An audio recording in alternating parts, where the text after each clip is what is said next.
Hello, everybody, and welcome to Boston Balling. I'm your host, Gabby Hurlbut. Happy Tuesday, new week. Hope everyone had a really good weekend. I got to do some traveling this weekend, see some friends, which was a really good time. So, hope you're all doing well. Off to a good start to your week. A lot to talk about baseball related on the show this week. We are in the All-Star break, so it's a good time to kind of just talk a little bit about what's been going on this season, but we will get into all of that. I would love to introduce a guest that I have with me on this episode. He is actually a former Ithaca College Bomber like myself. Go Bombers. So that's always really cool to be connected with other Ithaca College alumni in that way as well. So we were talking about that a little bit off air.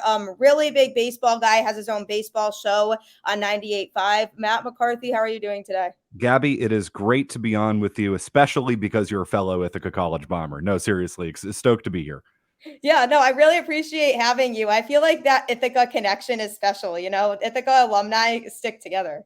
It's the best. It's the best college in the country. I'm convinced of it. I mean, if you want to do television, radio, like this type of stuff, I mean, I know you experienced the same thing at IC. I mean, I wouldn't be in this business without Ithaca College. It was the most defining years of my life at Ithaca. The practical experiences that you get. I mean, just running all kinds of broadcasts and everything. I mean, I wouldn't trade that experience for everything. I've been really lucky to do a lot of cool things in broadcasting and in sports radio and you name it. And my time at Ithaca and ICB and VIC radio, it's right up there. It's like some of the most important stuff I think I've ever done, professionally, shall we say. So I wouldn't trade my experience for anything. Yeah, I 100% agree with you on that too. I mean, knowing I wanted to work in sports media, going into a school like that and their program and all the connections they had and the cool internships that I got through Ithaca College and just all the experience I got with VIC and ICTV, that's all experience that I'm looking back on now and like you said, saying I would not be where I am had it not been for that school and that program. So I'm definitely really grateful for having gone to IC. Yeah, no, it's the best school on earth, if you ask me, but I'm a little biased. I agree with you on that too. There's no disagreements that you're going to get from me here, but yeah, great school, great program. Everybody who I talked to who also graduated from IC feels the same way. It's just a great school and it was a great atmosphere. And I just loved it there. I was super happy. Yeah, I think it was the type of place where your friends and your colleagues, your classmates challenged you to be the best version of yourself. And I think that's the culture there. And like, you can't just replicate that culture. You can't just create that out of thin air. I mean, my friends and my classmates challenged me to be the best version of myself. And I wouldn't be working in sports radio if not for it. Right? Yeah, exactly. So shout out to Ithaca College. Thank you for joining me on the show. I'm really excited to have you. I definitely want to talk a lot about baseball and the Red Sox with you, kind of what's going on with them right now. But before we dive into all of that, can you just give people a little bit of an overview as to how you ended up in your current position and what you're doing? I won a contest like George Costanza. I won a contest. 98.5 The Sports Hub, 6 months after I graduated from Ithaca College, hosted a public search contest to find a next, on-air radio host, headlines guy, update guy, you name it. And I won, which is just still kind of stupid lucky. It's the craziest experience of my life. I was up in Portland at that point calling Portland Sea Dogs games. I thought I was going to, I called baseball at Ithaca. I called football. I did, all kinds of stuff. And I thought that was going to be my career path. I thought I was going to ride the bus in the minor leagues for 25 years and try and make it to the big leagues calling baseball. And then the Sports Hub called. So I went there. I went back home, went back to Boston. And 9 years later, I'm for some reason, they've still kept me. So, it's like, talk about stupid lucky. There were, I think 1,700 people who did the contest. You went to a bar, you read the Sports Hub headlines. And again, talk about Ithaca College. I had read a million different sports updates over the course of my time at Ithaca College. So I knew what I was doing. I felt comfortable enough. I was like, this is just like reading a sports update at 6:45 in the morning on WICB. That's what it was. It was just that. So, talk about without that experience, I wouldn't have gotten the opportunity to, land a job at the Sports Hub. So yeah, not exactly the most, I guess, common career path, but I'm lucky to have gone down it. That is such a crazy story. Who is able to look back on their experience and say that's how they landed in their job? What I are the know. chances of that? So it was literally you just went into a bar and you had to read the sports headlines and then they just picked somebody? I went into a bar. I read John Wallach, who's our morning update guy. I read his sports hub headlines. They just handed you the copy. I could still tell you that Patrice Bergeron had signed a 7-year contract extension that day, or whatever it was. Which, of course, his contract just ran out. So it Yep. goes to show that for some reason they've kept me around pretty long term, because that Bergeron deal is like 2022. What? That's kind of crazy. So yeah, I went into the bar. I read the sports update. Didn't think anything of it. I was on our all-star break in Portland, so I was home for a few days. So I just went to this bar. I left there as like, well, there's 90 minutes of my life I'll probably never get back. 2 weeks later or something like that, I got an email saying, hey, congratulations, you're a semifinalist. Come on in for an interview. Oh my God, I'm a semifinalist. That's amazing. I Yeah. go in for an interview. I sit down with the guy who eventually ended up being my boss, and Mike Thomas. My interview lasted approximately 4 minutes. And he's like, all right, we'll give you a tour, and like, thanks That's for it. coming down. And I'm like, well, I guess I really screwed that up. I guess he doesn't, not at all interested in me. I got an email a day later or whatever. Hey, congratulations, you're a finalist. Come in this Saturday night, live on air audition. You get a half hour. There will be 3 other finalists, and you go for it. And I won. Wow. So there That you is have it. crazy. That's Yeah. so crazy. A 4-minute interview. Yeah, I would have been like, well, they really just clearly don't like me because they just knew after a few minutes that they just don't want to talk to me anymore. Yeah, no interest in this guy. Well, I guess there was enough of an interest to give me and it's probably he did have me bring in a resume, and I had my Ithaca College stuff on there. I had my Portland Sea Dog stuff on there. So they probably just said this kid has a little bit of broadcasting experience, and well, we'll give him a crack. And I went in Saturday night, and again, I mean, it was like this is like doing sports talk on WICB. There's nothing really that different. Like, I was calm. I was just like, let's have some fun, because that's what I had known. Radio was fun because I had done it Yeah. at Ithaca. I had done it on WICB and VIC radio. I had done it with my friends. I mean, it just felt like that. So, I mean, again, talk about not getting this job without that experience at Ithaca. Ithaca totally prepared me for that moment, and it's why I'm still working at the Sports Hub today. Yeah, that's such a cool story. And I mean, that's so true about Ithaca because you really do get that hands-on experience from your freshman year on. And I feel like I learned so much just from the start there. And I feel like they prepare you so well for that hands-on real Mhm. world experience in the industry. And I think you know, that's we can attribute a lot of what we do now to that experience. Well, I mean, think about it. There's so many jobs where it's understanding kind of what you know from a theoretical standpoint. I mean, from an academic standpoint.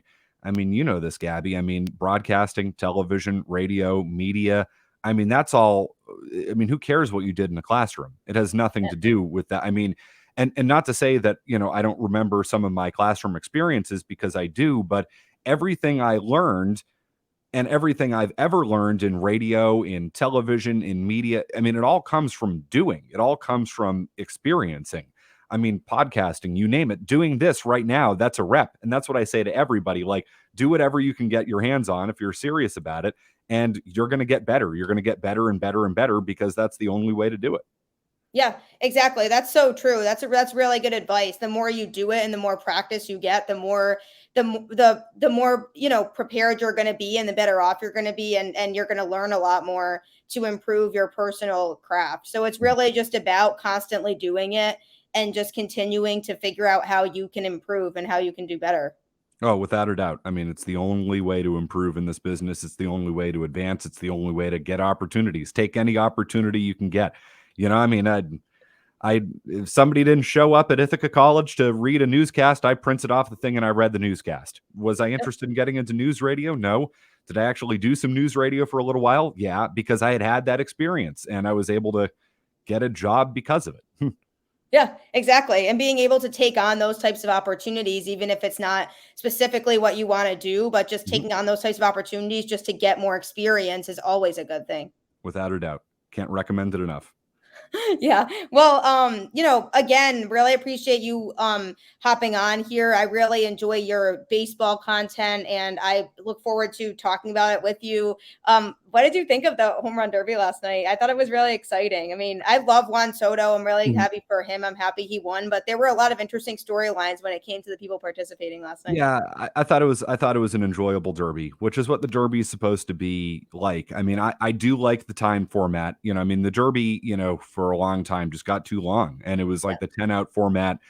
Guys would hit, tons of home runs because, the balls are juiced, the bats are probably corked, and hopefully, I hope they're injecting them all with steroids right before they hit. Like, I mean, that's the way it should be. It's a home run derby, so Yeah. hit the ball and hit it far. So I like the time format. Um, I thought it was an enjoyable derby. I mean, Julio Rodriguez, in some ways, I think stole the show. I mean, a 21-year-old who, probably isn't a household name yet in baseball, but he's going to be. And I mean, going up against Juan Soto, who is a household name at this point in baseball, is 23 years old, is about to be like the richest man on earth when eventually he signs whatever contract he gets from whatever team he gets traded to It's gonna here be in the next interesting to look out couple for of that weeks. too.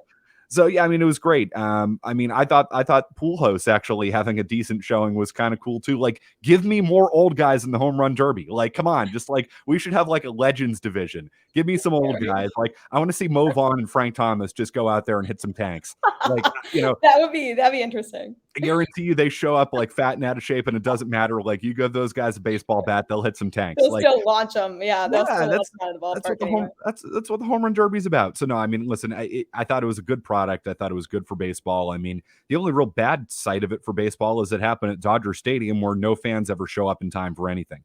So I mean, like, It is so true. That's so true because I did the LA program mhm. through IC and we went to a Dodgers game and those people didn't show up till like the fourth inning. Yeah, and then they leave in the seventh because traffic is so awful getting in and out of Chavez They're Ravine. barely So there. yeah, Yeah. no, that's like it's not to me the best environment for baseball. Obviously, it's a more historic stadium and all that. But no, I mean, it's like, hey, ESPN, like, stop, like, can you do Major League Baseball a favor and like stop showing the crowd shots along the first and third base side because there's nobody there. There's nobody Like, there. So they're true. all sitting in traffic and they're all going to leave before the final round anyway. So yeah, I mean, other than that, I thought it was a good night for baseball. Outside of nearly setting Ronald Acuna Jr. on fire, which would have been unfortunate. I don't know if you saw that when they launched off the pyrotechnics. Wait, Like, oh yeah. I was like, apparently he's not used to fire, I guess. Like he just wasn't prepared for this or something. That was so bad. yeah, That was so bad. wouldn't have been a great look to set one of your best young players in the game literally on fire. This is not like an old midway sports game where the players catch on fire. No, it's not what we're looking for. It's so true. That was so funny. I was like, oh, we're off to a great start here. Yeah, I mean, I kind of was rooting for Pujols because I was like, it would be cool to see him win his last home run derby, but I didn't expect much. I did not think he would even get out of the first round. But it was cool to see him, advance and keep people engaged in him too, because everyone was like, wow, Pujols is still in. That's crazy. Yeah, no, I listen. I thought it was a good night for baseball. I think the home run derby generally is a good night for baseball. There's nothing else on television. I mean, does it get a little repetitive? Sure. I mean, it's just like the first few rounds, you're like, oh, this is great, and they're like, okay, well, it's just home runs, Yeah, eventually. exactly. Like we can move this along a Yeah, little bit. which is why the timed element I think is good. Like, you got to move this event on, along a little bit. It's one of the many problems baseball has. Like, let's get this thing rolling. We don't have all night kind of thing, which is why I think the timed element works for the home run derby for sure. I agree with you. Yeah, I enjoyed it. I thought it was super fun. I always look forward to the home run derby. It's always one of my favorite parts of the baseball Mhm. season. I feel like I enjoy the home run derby more than the All-Star game itself.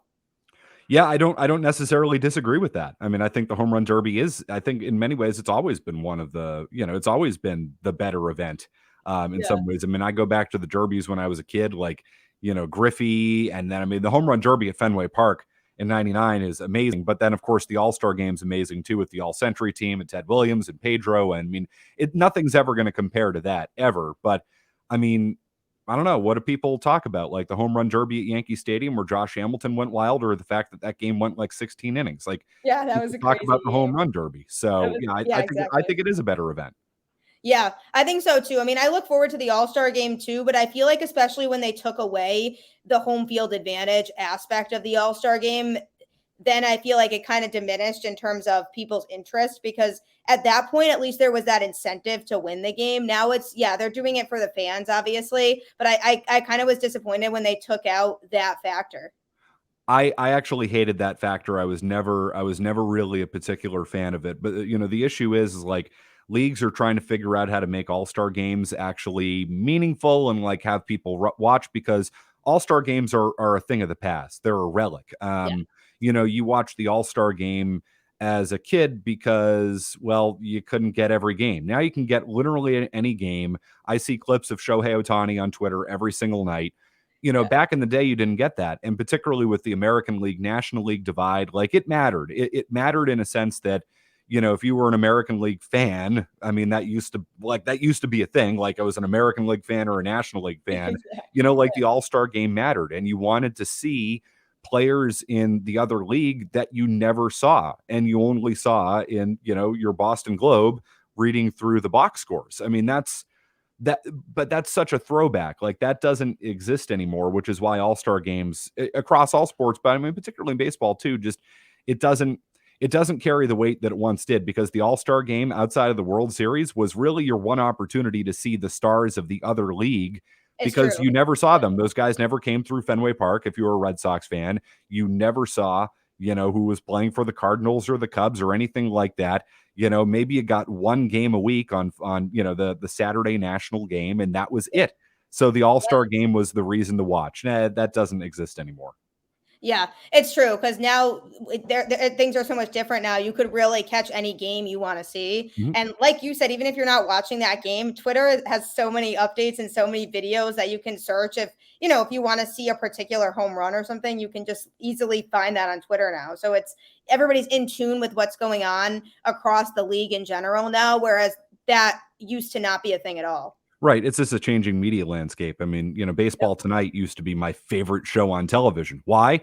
Because every night at 10 o'clock, you sit down, you get highlights from across the league. There are games going on. Like we consume baseball and we consume all sports and we consume everything differently now. So things like the All-Star game and shows like Baseball Tonight, are things of the past because of that. Yeah, no, it's so true. But I like that. I like that a lot. But, Yeah. We'll see how tonight goes. I mean, I'm excited to watch it. It's always fun to watch the All-Star game anyway. And just it's always interesting when you find yourself rooting for players that are on your rival teams, which is always cool. But it should be a fun time. Yeah, no, I'm definitely looking forward to watching Ohtani. I mean, that's my guy. I mean, who doesn't want to watch Ohtani? I mean, I frankly, I think he should be starting the game, but that's just me. I mean, that's why I tuned in last year. I was like, Ohtani's starting this game, and that's awesome. So, no, I mean, I always watch the All-Star game. There's nothing up against it.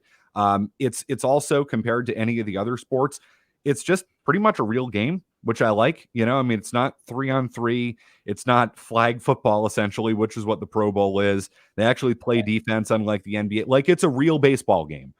So I enjoy that element of the All-Star game. And, it's the one baseball game on tonight, and I'm watching it.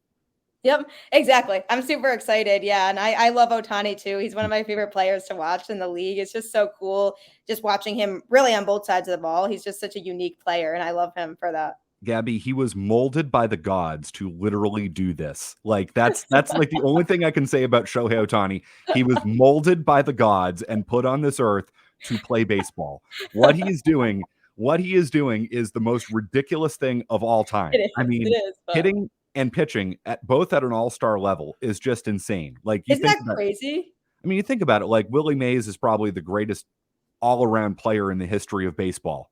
Yeah. He didn't pitch though. Like Shohei Ohtani has 5 pitches. Like Shohei Ohtani's like, yeah, let me come out and like pitch 7 innings of 2-hit baseball, but also I'll hit a couple of home runs in that same game just because. Right. Yeah. Earlier this year, Ohtani had that 8 RBI game where he hit 2 home runs, like the go-ahead shot in the 9th inning. I mean, 2 of the hardest hit balls you'll see all year. I mean, he just hits them with violence and authority. And then the very next night, he goes out 8 shutout innings, strikes out 13. Like, this guy is not human. No, he's really not. I love it. I love him, and I think it's really good for baseball. It's good for baseball. The problem is he plays for the Angels, and that's the Yeah, bad thing for exactly. baseball. Like Shohei Ohtani needs to play for the Red Sox or Yankees. Like he needs to be on the East Coast. The Angels somehow cannot compete with literally two of the greatest baseball players to ever walk the face of the earth in It's just so Ohtani and funny Mike with Trout. Mike Trout too, how he's just is still there and how he had no interest in leaving really either. And it's like you have two of the best players that are probably going to go down as two of the best all-time players on your Yeah. team, and you still can't even get a playoff spot. Right. Watch them trade for like Juan Soto, and they'll have three players who accumulate for like 25 WAR or whatever the number would be. And then, yeah, they just still can't make the playoffs, and they'll like go like, 79 and 83 or whatever it would be. It's so true. No, it's so true. That's such an Angels thing to do. And then even this year, they had that little run early on in Mhm. the season, and people were like, "Okay, yeah, this is good. Like this is what the Angels should be doing with the talent they have on that team." And then they immediately just fell off again after that. And then we were reminded of what the Angels do on a yearly basis. Yeah, no, they should be stripped of Trout and Ohtani. Baseball needs to get involved. Like it's just as a punishment. Like, how do you They not make the deserve that. playoffs? Like, nope, nope. Somebody needs to get involved and take Ohtani away. All right, can the Red Sox be that team? Can they? Yes, of course. Can Will can they? they? No. Will they? No. Yeah, Spend right. $500 million on one player. No, no, the Red Sox won't be involved. They should be involved. I mean, Ohtani should be on the Red Sox or the Yankees. I mean, that's the way baseball should work. That's the way baseball once did work Yeah. 20 years ago. Yep. That's not the way baseball works anymore right now because the Red Sox have decided that they don't want to participate in that, which I think is overall bad for the sport, and I think it's bad for the Red Sox too. Yeah, I agree with you. That speaking of that, I mean, the Red Sox this season have just been incredibly frustrating to watch because one second you think they might have figured it out, and then the next second they're back to being the April Red Sox that we saw at the beginning of the season. And what disappoints me the most is they go and they split that series against the Yankees, and they have those two really good wins those last two games, and then go and lose, 6 of the last 7 games to go into the All-Star break, getting swept in a 4-game series against the Rays and then dropping 2 of 3 against the Yankees right after that. And that's so incredibly disappointing to me because it's these division matchups that they can't win. And the fact that we're already at the All-Star break and they haven't won a single series against a division matchup is a serious problem. And so what I want to know is, how do you think they should be approaching this trade deadline at this point? Because I feel like there's so many mixed feelings on that right now based on where this team stands at this time. It is a really tough decision. I have to be honest with you about that. I It mean, I is. have been pounding the table for months now saying you add aggressively at the deadline. And I still think I'm there. And call me crazy, Gabby. I mean, they've been spanked by the American League East this year. I mean, it's been a Yeah, disaster. I mean, they haven't their record is non-competitive. I mean, it's an embarrassment it against the is. American League East. I just don't think they're that far off. And I mean, maybe that's a crazy opinion and crazy take, but like I see them in these games and I see why they lose these games against American League East competition. And I just feel like if they fix some of their holes, like they'll be a significantly better baseball team. I mean, they still should be a playoff team. I don't buy in on I mean, I think the Orioles are much better than anybody expected. Most Oh certainly the yeah. Baltimore Orioles expected. They're not a joke anymore. They're not, and they hadn't been a joke against the Red Sox all year. And I mean, it was that second series, I think, at Camden Yards, where I thought to myself, I said, "This Orioles team is better than the Orioles want them to be." To be totally honest, like there's some young talent on that team. They're There starting to is. put things together there. I just have to imagine that they fade, though. I mean, I think so too. so I just look around the American League and I say the Red Sox should still easily be one of the top 6 teams in the league. They're better than Seattle. They're better than Baltimore. They're better than Cleveland.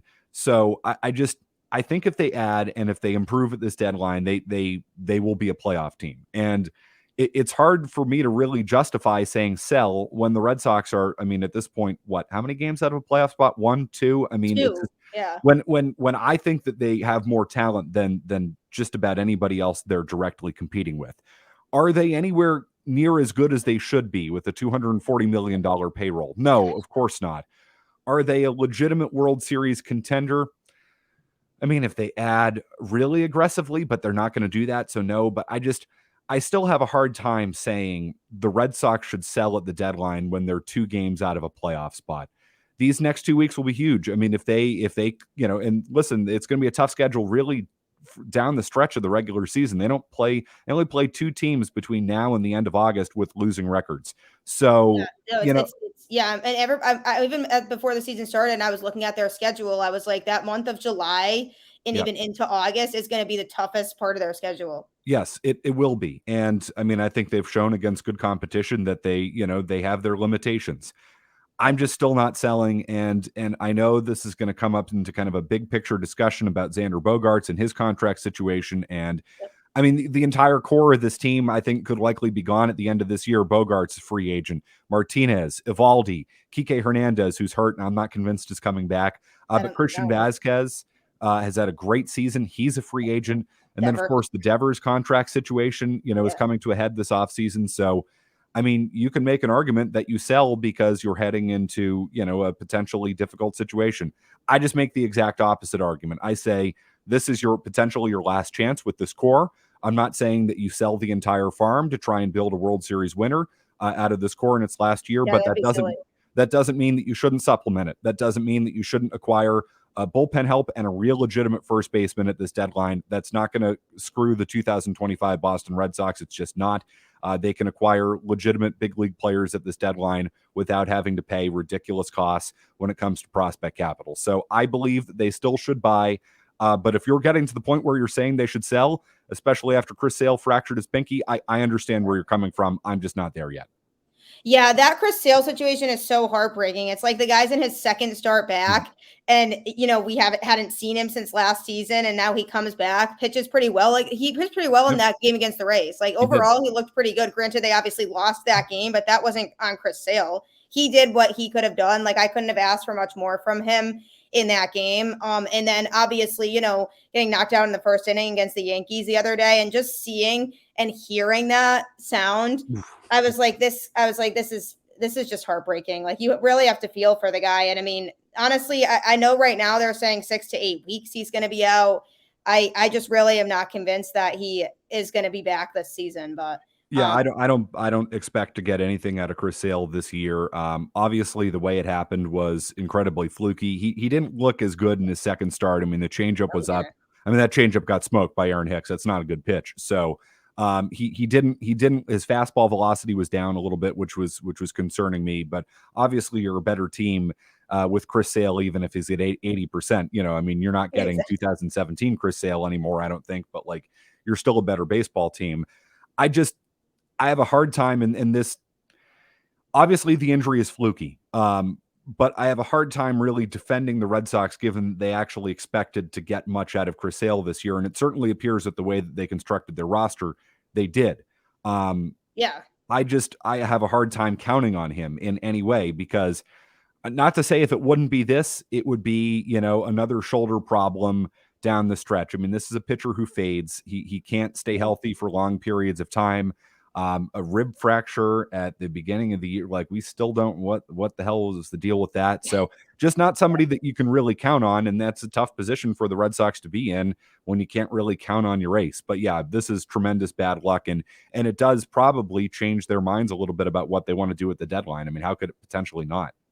Yeah, exactly. I think that is a huge factor. And I mean, like you said before, the team is right there. I mean, this team is in the best division in baseball, which it no doubt is. Every single team in the division is over 500. So I don't even really see it being close that other divisions are better. This is the best division in baseball. And, one of the biggest things that I'm looking at is you have teams like Seattle, who's obviously on an impressive win streak right now, like 14 games in a row they've won. That's going to end. You know what I mean? At some point, like I feel like the Mariners are a team that, yes, they are good, but I don't think that they're going to be able to consistently keep up with what they're doing. So that's gonna end. I think when it comes to the Red Sox, they have so much potential to be a dangerous team that's in the mix with the other AL East teams. I mean, injuries, I think, are a huge factor in this as well, because then they're forced to, throw people out of the bullpen that Alex Cora might not necessarily want to use as much, but what other choice do you have when people like Garrett Whitlock, who's your best reliever, is injured, But I mean, I really like Schreiber. I think he's been phenomenal this year. Houck is good too. I don't like Houck as a closer, though. I'm still not convinced that he's a real closer. And I mean, we saw that. He almost blew that game against the Yankees. I mean, he did blow the save against the Yankees. And he couldn't field the ball either, so that was an issue. But I think he's better off being, more of like a seventh or eighth inning guy. I like Houck's stuff. I think he's much better out of the bullpen than as a starter, but I don't really like him in the closing spot. I think that that's something that they need to adjust as well. But I'm looking at injuries as a part of this too, because they've just had so much happen with this team this year and they just can't stay healthy. And then you have, pretty much a whole AAA roster playing that series last weekend against the Yankees. And it was cool to see some of these kids like Jeter Downs get a chance to come up. And I really like the fact that Duran's gotten more playing time because it's good exposure for him, so those types of things are cool too. But I can't help but feel like giving up on this team right now when you still have like about 70 games left and they're right there in the mix is the best course of action to take. And some people are like, well, we should trade Xander now at the trade deadline so that we don't let him walk for nothing. But I don't think I'd really like that idea either, because you have good prospects in the system that presumably are going to take Xander's spot when he does leave, which I'm thinking based on, their draft and also based on who they have in the system. I think they're anticipating that they're probably not going to want to bring Xander back, would be my guess. I mean, they drafted a bunch of infielders over this weekend in the draft. And I think, obviously with the draft, it's a little different because these kids are young. They can switch positions, which I think is really good. And you don't know who's going to work out, or they could maybe be used as trade pieces later on. But I still feel like that mindset of they have a lot of infielders in the system now that can come up. And so I think the Xander situation is one that, a huge possibility he's not in a Red Sox uniform next year, which is upsetting, but I still wouldn't want to trade him at the deadline, because by doing that, I feel like they're sending a message that they're giving up on this season. And I feel like they don't really need to do that when, obviously, yes, they've had issue after issue with their own division, but I think they can be competitive with their division if they get, like you said, another pitcher to come out of the bullpen. And the first base situation, obviously, Bobby is just not working. I think he's had way too many chances here, and I'm kind of getting tired of seeing him get chance after chance and not really be able to deliver here, and not even just offensively, but defensively, especially. And obviously, Franchi, it doesn't really cut it at first base either. So trading for a real first baseman, I think, could make a huge difference defensively when it comes to this team. And then obviously the bullpen, because if I think about the bullpen and you have Whitlock, Schreiber, and Houck, those are three really solid bullpen pieces. If you can get one more pitcher to join them out of the bullpen, then I think you're in pretty good shape. I mean, I'm not wild about Sawamura. I don't think he is somebody who I would like to keep here. I think he's somebody that they could consider, dropping if they do acquire another pitcher. And they're not gonna swallow that money that they spent on Diekman, so he's here to stay. But he also, I mean, he had that major meltdown the other day, and he's just been incredibly inconsistent this year. So if they can acquire one more bullpen piece, and you have, this new pitcher who's actually could be a good quality reliever on top of, thrown in the mix with Houck, Schreiber, Whitlock. I'd even throw Matt Strahm overall in that mix. I think he overall has had a pretty good season. I don't think Austin Davis is terrible, but I don't think he's great either. But that's okay. And then Ryan Brazier obviously has been inconsistent too. But if you can get another guy who can be thrown into that mix, then you can compensate a little bit for those guys. Then you're actually looking at a pretty solid bullpen. Well, I mean, I think the thing is, Gabby, you spent $240 million on this baseball team, and you were in Game 6 of the ALCS last year. So, obviously there's some talent on this roster, but it's the holes that have been left on this roster that I think are really inexcusable, and they can be addressed at this deadline. The bullpen has been a problem all year long, but the Red Sox chose to take Garrett Whitlock out of the bullpen and move him to the starting rotation. That was not a good idea. I did not like that at all. The second Chaim Bloom signed him to a good value contract, which suggests to me that Whitlock actually probably thought they were going to use him as a reliever and was taking reliever money. And then all of a sudden he's becoming a starting pitcher because they got him on this value deal. So, I mean, that's on them. First base is indefensible 2 years in a row that you have essentially the worst production both offensively and defensively at that position. I mean, it's there's no excuse for that. I was like, in the offseason, this past offseason, I was like, why did they do nothing to address first base? Yeah, like, I mean, They thought Casas would be ready. And I think Triston Yeah, Casas, I mean, I've seen him play. I mean, I think he's going to be a that's special here. player, special hitter. He got hurt. He got hurt this year. So, and he wasn't really tearing up Worcester before then. I mean, he was solid. I mean, so, but I mean, I thought midseason, I mean, I think their plan was midseason, like probably around this time, you hand the reins over to Casas. Well, that's not going to happen. So you Yeah, need to have a plan B. And I'm not convinced the Red Sox, necessarily have a plan B. So I'm still adding to this team because I can make the argument that if you get, to your point, one more bullpen pitcher, a real first baseman, and I think they need some outfield help too. I mean, that's, those are three players to acquire that, it's cost you something, but it's not going to, it's not going to pillage your entire farm system. You're not trading Casas or Marcelo Meyer for any of these, players that we're talking about acquiring. So that's what I'm doing, and I'm not trading Xander Bogaerts. I'm just not. I'm taking one more crack at it. I mean, they've made it pretty clear that he's gone. They're not interested in paying him what he's worth. They yeah, offered him 4 for $90 at the beginning of this year. He's probably worth 6 for $180. I mean, they're probably not even yeah, close. yeah. But It's so unfortunate that they aren't willing to pay him, because I know he really likes playing in Boston, he does. and he's expressed multiple times how much he would love to stay in Boston, but he deserves to go somewhere where he's going to get paid what his value is, and I don't think the Red Sox are going to be that team. No, they're not. So, some people would argue, well, then you trade him. We don't think this is a World Series winner, so you trade him.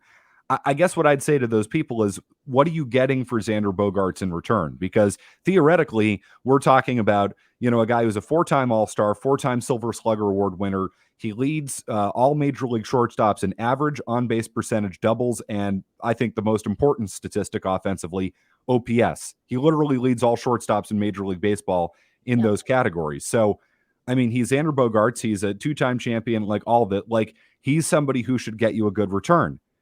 2 factors, though. 1, he's a free agent.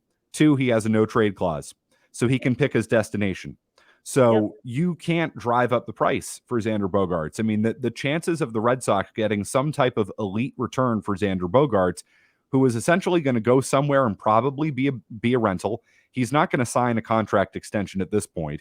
He's got 2.5 months to go until he hits free agency, where he will be a highly sought after player. So wherever he goes, they might get a leg up in retaining him because he might go there. They might win a championship. He might really like it. Like, he might feel comfortable and want to stay, but there are no guarantees for that. So the Red Sox are not going to get a significant return. Like, you're not getting a Triston Casas, Marcelo Meyer type prospect. Oh You're no. just not. Maybe you get somebody in the back end of the BA top 100 or something like that. But like, I What's the don't think. point of that? Yeah. So, I mean, your system's already, and not to say that you should always have enough prospects, right? Like, you should, you can never have enough prospects, but at what cost to trade Xander Bogaerts? I don't think whatever they'd get makes it worth it, to be totally honest. Yeah, no, I agree with you, because it's, what are you doing? Trading Xander Bogaerts to get something on the weaker side in return, and then what does that get for you? Because even when going forward in the future, you're not really getting players that could be a huge contribution down the road, most likely anyway. So then what are you really gaining from both sides of that anyway? The return, and also shipping Xander somewhere else. Then it's like, wow, okay, what do we do now? Right. I And mean, so I'm kind of on the standpoint of, there's no point in trading him right now. Like, ride it out with him for the rest of this season. And then when he most likely isn't here next year, then we address the situation and see, when it comes to, that shortstop position, how they handle that, whether that is bring somebody up, or and keep Story at second base, or move Story back to shortstop is also an option. And so I think, they've done enough by now for me to feel like they're just not interested in signing Xander. yeah, no, they've made that extremely clear, which is why Bogarts and Boris essentially went public with the contract offer. That was all strategic. It was all to make the Red Sox look bad, and they certainly succeeded in making the Red Sox look bad. I would also argue the Red Sox succeeded in making themselves look bad. Yeah, it's so true. Bogarts is gone. I mean, it's the writing is clearly on the wall. I think it's a tremendous miss from this organization. I don't think they value him the way they should. I mean, his offensive production at that position is elite. He gives you steady defense. It's nothing great, but it's steady. He makes every play he should. He's an important player. He's your second best player, and he's the leader of your team. So, but they don't value that the way that I think they should, and I think they'll regret this. I mean, I think this is a major misstep that the Red Sox are about to make. Trevor Story is nowhere near the player Bogarts is. He has better range. I'm not convinced his arm can really play shortstop anymore. I need to see it. He did have the elbow injury, so I think this is a tremendous miss from the Red Sox in letting Bogarts go, because I think he's as good as gone. I don't think there's really any chance that he's back.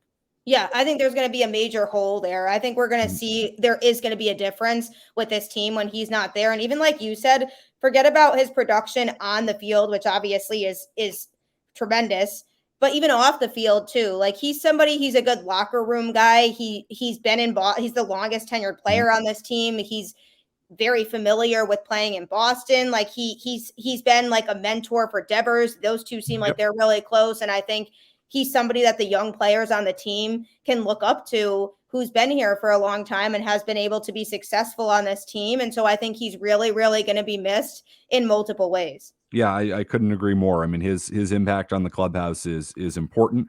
I mean, it's been said before, he speaks 5 languages. He connects with everybody, young, old, whether they're from the States, the Caribbean, you name it. I mean, Bogarts is incredibly important, to this franchise, and whoever gets him is going to be lucky to have him. And I mean, I just think the Red Sox, for whatever reason, they, listen, this is a highly analytics driven organization at this point, and you can't quantify somebody's impact like Xander Bogarts. He's, the type of player that it doesn't necessarily show up in all the analytics, because you can't quantify what he means to the team.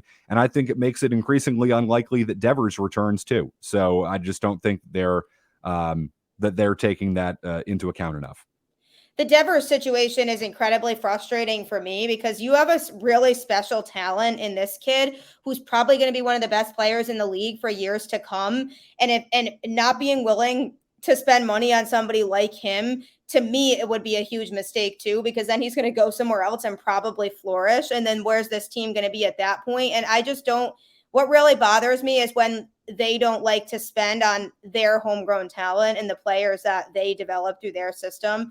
And, you look at somebody like Devers, and he said the other day that he wants to retire in Boston. He wants to finish his career in Boston, which I think is super cool. He obviously loves playing here, but that situation, to me, again, I really was hoping that by now they would have worked something out with him. I know they had said they weren't really going to do a lot from an urgency standpoint with that during the season, and there was going to be more talk of it during the off season, but the time's ticking on that too, because if they don't work something out soon, then obviously he's gone too. And that would just be a huge disappointment for me, because because obviously with Bogarts, we know that situation, it's probably over. He's probably not coming back. But with Devers, if you have a chance to extend somebody like him, and you let them both walk and they both aren't here anymore, that to me would be a huge, huge disappointment from a fan standpoint, being a Red Sox fan and watching how special of a player Devers is.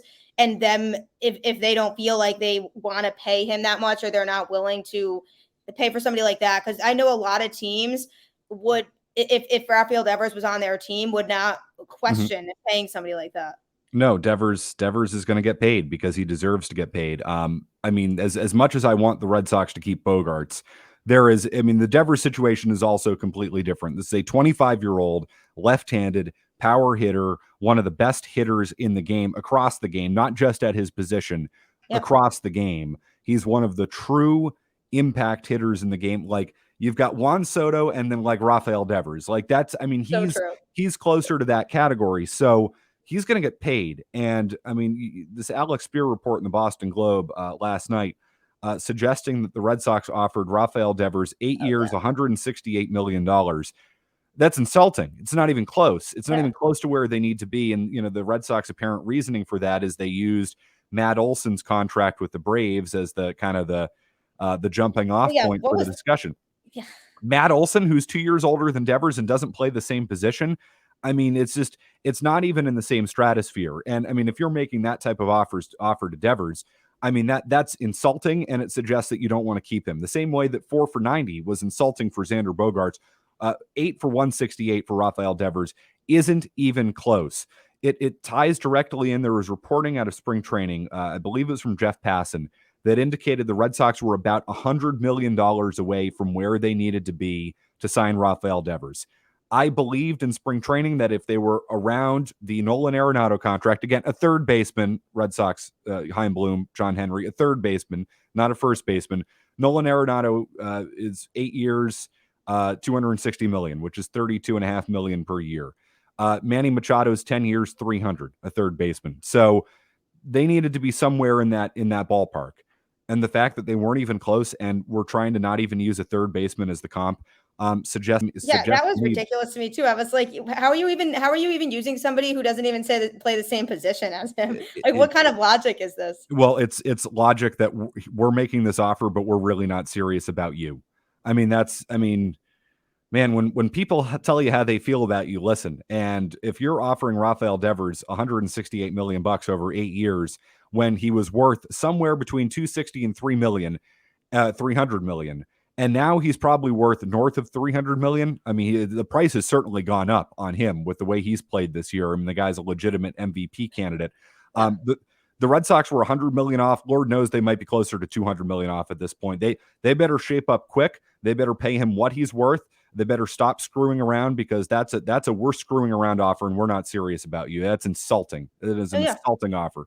Yeah, for somebody like him with his productivity, how do you look at that and be serious about that and think that that's appropriate? They don't. I would hope they don't. I don't think that that's appropriate, because he's worth so much more than that, and he's going to go somewhere else. If they can't work this out and realize that this kid is worth it, he's going to go somewhere else, continue to thrive probably the way that he's doing, and really contribute to a team, but he's going to be making what he deserves. And that's going to be, I'll be happy for him, because I want to see him make the money he deserves, but I want that to be with the Red Sox, because he enjoys playing here, and he's tried to make it clear that he wants to play in Boston. And so if he wants to play for your team and you're not willing to give him what he wants, like, if I'm him, I'd be genuinely insulted and offended that, like, they just don't care about investing that kind of money. And it's like, you're the Boston Red Sox. Like, you're not a small market team. Like, you can afford to pay Devers that kind of money, and he could be a franchise player that you have for, his whole career, ideally, that can be somebody that could go down as one of the best players in the game.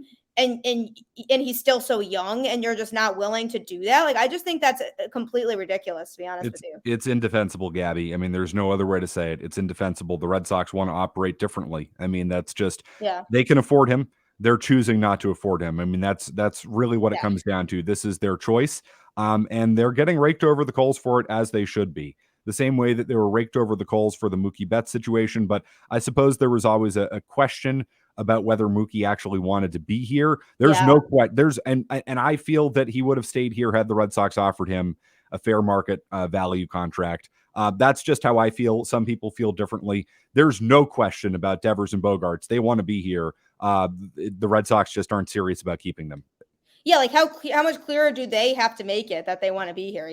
They've actually expressed that they want to be here. Mookie never actually really came out and said that. And I think, Chaim Bloom gets a lot of heat for those situations, like the Mookie trade, and even with all of this. But it's really, I mean, he's getting direction from ownership. And I think it really is, ownership just doesn't want to spend the money, which is really, really sad, because, like we said before, this is a team that can spend the money and can easily afford to pay somebody like Rafael Devers. They just don't want to, which is, I don't even have any explanation for that. Well, There's just nothing I can say. So, I mean, I think their approach is that teams like Tampa, teams like Oakland, teams like the Minnesota Twins have proven that you can be successful, not to say not spending money, but you can be successful within the limitations of your resources. And, like the Rays going to the World Series, they were like, oh, yeah, I mean. I would also point out the Rays did not win the World Series, nor will they ever win the World Series. That's the whole thing with me too, is it's like,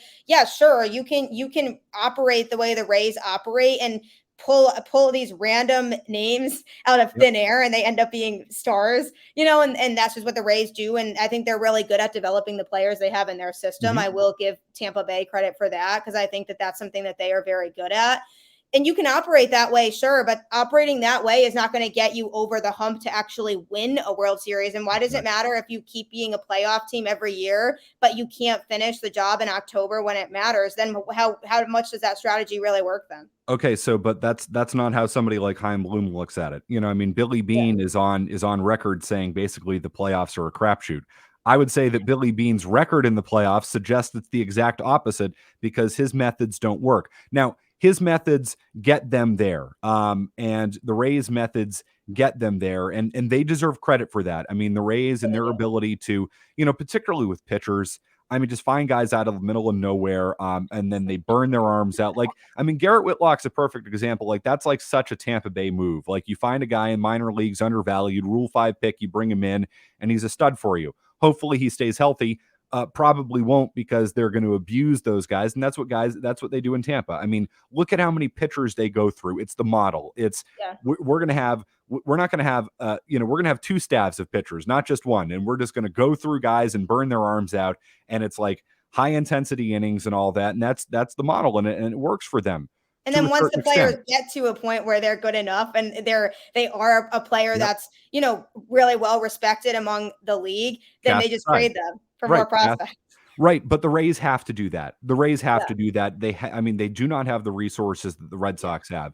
And that's the difference is the Red Sox are choosing to operate with a model that works to a certain extent, but it works because it's being implemented in a place where it has to be implemented. And that's the difference is the Red Sox it's not that they don't spend money. I mean, they spend $240 million on this baseball team. So like, I hear people call the Red Sox cheap. They're not cheap. Yeah, I mean, that Story contract was not cheap. Right. But okay. But here's the way they look at it. This is how I think the Red Sox approach roster building philosophy. They say, would we rather pay Xander Bogaerts $30 million or pay Trevor Story $23 million and spend that $7 million somewhere else? Yeah. That's the way they approach it. They're going to spend money, like Bogart's endeavors are going to leave but they're going to spend money, but they're not going to spend money at that type of level. They're going to spread it out more evenly across the roster. And that's the way they're going to approach it. I just don't think that that's ultimately how you win a World Series. I mean, you can argue, hey, McCarthy, like, okay, so you take Xander Bogaerts' $30 million and you spend 23 of it on Trevor Story, who's not as good a player, but that means you get Michael Wacha at $7 million instead. Well, that's great, isn't it? Well, that is great if you hit on Michael Wacha, but what happens if you sign Garrett Richards next offseason? What happens if Trevor Story's your shortstop? He's second in the American League in strikeouts again. He's nowhere near the offensive player that Xander Bogaerts is. And that $7 million that you spend elsewhere, what happens if you don't 100% like hit it out of the park the way that they did with Michael Wacha? There's an element of they got lucky with Wacha. When he came in, I didn't know how he was going to be. I don't think people expected him to be as productive as he has been for this team. So I'm looking at that as they just happened to get lucky with him and hit the nail on the head with that one just because of how good he's actually been. And he's been a very important piece to the starting rotation. So I am happy about that. But yeah, like you said, Garrett Richards is a great example because clearly that didn't pan out when they signed him. So then what are you doing? Then it's like, okay, yeah, well, maybe we could have just used that money to sign Xander, who what you're going to get from him. So, I mean, but again, their philosophy is let's take every dime that we have and find a way to create 5 different opportunities to hit on players, which is the Tampa Bay model because it has to be. Like, you can't afford one big contract player. So you take what you would spend on one player and you divvy it out and you spend it out and you hope that you hit on 50% of them. Well, that works in the aggregate. Like that works. Like you're going to win probably 90 games by doing that if you're good at hitting. And the Rays have a good hit rate, the same way that Chaim Bloom's hit rate has been, pretty good. Like, for every Jake Diekman, there is a Garrett Whitlock that they find. There is a Michael Wacha that they find. Like, I mean, how many guys have they brought in and out of here? Like, I mean, and they hit on some of them and it's like, okay, well then that's good. You have a pretty decent hit rate, but like, do you win the World Series with Michael Wacha and Trevor Story? I'm not so sure about that. I think you have a better chance to win the World Series with Xander Bogaerts. Yeah. Because you've already won 2 World Series with Xander Bogaerts on your team. You know what I mean? And so that's another thing that too is, what you're going to get from him production wise. And I just feel like it's frustrating that the Red Sox are feeling like they want to operate like a team like Tampa Bay, because it's just two vastly different organizations, and the resources and support that the Red Sox have is completely different from the Rays. And so the Rays strategy is something that's appropriate for them and works for them right now. But if you're the Boston Red Sox and you're operating like that, like we're not going to see a World Series championship out of that, because then you look at teams like the Dodgers and the Yankees who are willing to go out and actually spend money on good caliber players. Those are the types of teams that are going to get you a World Series championship out of it. Yeah, and then let's see what the Yankees do with Aaron Judge. I mean, the Yankees might be a little bit closer to this model than they are, to the Dodgers at this point, or to the Padres. We'll see. I mean, the Padres haven't won anything. The Dodgers have won one World Series, and that happened in the COVID year. So exactly. we'll see. We'll see what ends up happening. But I mean, there's no doubt. I mean, the Red Sox are operating.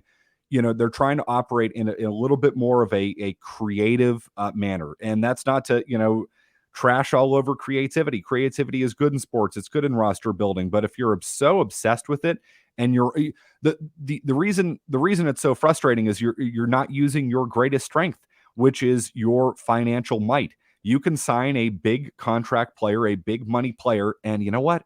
If that guy has a bad contract or a bad deal, fine, whatever. Really. The Red Sox won in 2018 paying Pablo Sandoval's fat ass $19 million. They won in 2013. They're paying Crawford and Gonzalez and Beckett and Nick Punto to play for the Dodgers. They were playing Edgar Renteria to play for the Braves in 2007. Like, they were paying David Price last year to pitch for the Dodgers. They're paying Chris Sale $31 million, and he's made 12 starts over a few years. And they're still competitive, because that's the advantage that you have. If you sign a bad contract, oh, well, it's not going to cripple you. If the Rays sign a bad contract, they're done. They're cooked. See you later. The Red Sox not being willing to use that advantage, they have a margin for error. And it's almost like they're deciding not to use that margin. It's frustrating. It is incredibly frustrating. And I feel like from our standpoint and watching this team and seeing how much potential this team really has, and the fact that there's things they can do to really make this team a dangerous team, and keeping Xander Bogaerts in the lineup is one of those things, but they're just not going to do it. I mean, the JD situation, I'm not as upset about. I mean, he's been productive, obviously, for the most part when he's been here, but that one wouldn't hurt me as much as the Xander. Yeah, no, without a doubt. I mean, JD Martinez is he's a 34, 35-year-old. Yeah, he's on the older side. That's right. Too another thing. Right. I would also point out that JD Martinez is a great example of what happens when you spend money, because it's so true. You win in 2018 largely, due to him and his offensive production, and he hasn't been the same player since, but he was a good player last year, and he's been a good player this year. Like, I want more power, but you're telling me the money that they're spending on JD Martinez is the problem with this team? Like, get out of here with that. Like, it's just seriously, it's so true. JD Martinez is an example of, we're the Boston Red Sox. We're going to spend $125 million. You know why? Because we freaking can. That's why. It's so true. Yeah, I wish they had more of that mindset. I mean, I'm definitely with you. It's very, very frustrating to see that, because we know they don't have to operate like that. I hope somehow they work out something with Devers. I'm not convinced that they will.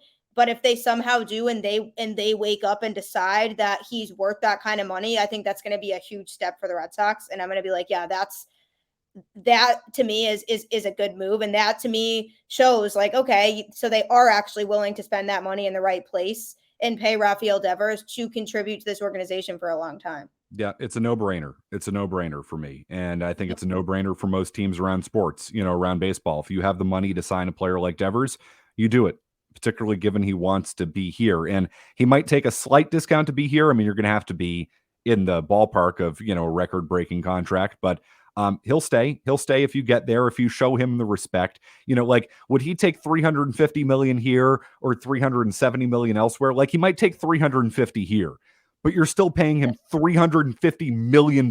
Like, it's not 168 when he's worth 350. Like, what are we doing? I literally laughed at it. I was like, there is no way they actually seriously came out with this offer. Like, there is just no way that's true. I sadly, I do believe it's true, because for whatever reason, they are horny to be the Tampa Bay Rays, which is like, okay, if John Henry wants to own the Rays, I'm sure Stu Sternberg would happily swap franchises. Yeah, right. Seriously, I would happily do that now too, if that's how Henry's going to operate going forward now, because they don't need to be that team. But we'll see what happens. I mean, I think these next couple weeks are going to be really interesting to watch out for, and just kind of seeing what Chaim Bloom does. I know he had said he didn't want to think about the trade deadline until after the draft was over, which fine. Now the draft is over. He got some solid players to add to the system. Great. Now we focus on the current team and we focus on what can be done now to improve this team. I don't think they need to get like a huge big name pitcher, just somebody that can help enhance the bullpen where you're not giving up a lot of prospects for them. But I still think them having to like taking that approach of being buyers and not sellers is what's best for this team at this time. If they were way at the bottom, no chance of coming back, then sure, yeah, you focus on shipping out some of these players that you could get a really good return on. But I think with where they're at right now and how close they are to everybody else, the other wild card teams, because in the playoffs, it doesn't matter if you win the division, get a playoff spot and anything can happen at that point. We've seen that happen multiple times. So and they're close enough to everybody else right now where I think it would be silly for them not to keep adding to that to see how they can match up with the rest of these teams. Well, I mean, I think if the Red Sox get into the playoffs, they are a team that you don't want to play because, the plenty of proven playoff performers on this roster. They've been there, done that. The core of the 2018 team is still relatively intact. I mean, do you want to face a Red Sox team that, you're going to have to see Nate Eovaldi in a big game, Devers, Bogarts, Martinez in the middle of a lineup? Depends on what version of Trevor Story you're getting at that point. But if he's locked in, if he's hotter than the sun, like we've seen, for a couple week stretches, like that's not a team that you really want to see. So again, do I think they've proven they can compete with the top teams in the league? No, but if you shore up this roster, you get a real first baseman, your lineup's lengthened a little bit, you add one bullpen arm. I mean, that could make a huge difference. That could really be the whole difference in this team. And that's what it is to me. It's not that this team is really far off in terms of what they're missing. I really do think it's only a couple holes that they can address to really make a difference in the second half. For real, though. Yeah, no, they don't have to, spend the future on the 2022 Red Sox. You can always add a David Robertson type out of the bullpen. I would love him. I don't think they're going to get him, but I would love that. Would be the perfect guy to be a closer for this team, because then you can push Houck to the 8th inning. Garrett Whitlock can pitch earlier innings. John Schreiber, look at that. Look at how lethal that combo could be. Again, a veteran guy, been there, done that, pitched in big games. Bard scares me a little bit, given his history here, and having the yips and overcoming it is tremendous. I mean, good for him. But I mean, I saw Bard in 13 in Portland, and I mean, it was like the saddest thing you've ever watched. He was throwing like 98 in the bullpen. He'd get in games. He'd throw 89. He was hitting guys. I mean, it was like, yeah, no, I mean, the yips, it's no joke. It's like me out on the putting green. I mean, I've got the yips, but like, that's why I don't want to bring Daniel Bard back into the situation, because I think Robertson would be a better fit. But like, you add Robertson, you add a real first baseman.